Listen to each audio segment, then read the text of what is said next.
Assalamualaikum warahmatullahi wabarakatuh. Sampurasun. Perkenalkan, nami abdi Sri Nurjana Rizmi di kelas 10 PPLGC. Di dieu abdi hoyong maca sabjak judulna Ayana Anjeun. Nu nyaritakeun salah sahiji jalma ti kahirupan. Ayana Anjeun karya Ismi. Aya loba jalma di dunia ieu, abdi henteu terang naha anjeun anu tiasa ngabuka hate abdi deui.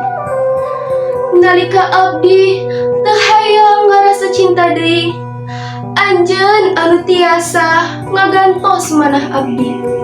Kadeudeung anjeun ngajadikeun abdi ngarasa bagja deui. Anjeun anu imah kuring nalika seueur sora anu ngaguru dina sirah abdi. Sareng anjeun nenangkeun pikiran abdi. Aduh sayang, punten ulah leubet dina kahirupan abdi. Anjeun anu abdi pacanten jeung anjeun imah abdi. Hatur nuhun. Wassalamualaikum warahmatullahi wabarakatuh.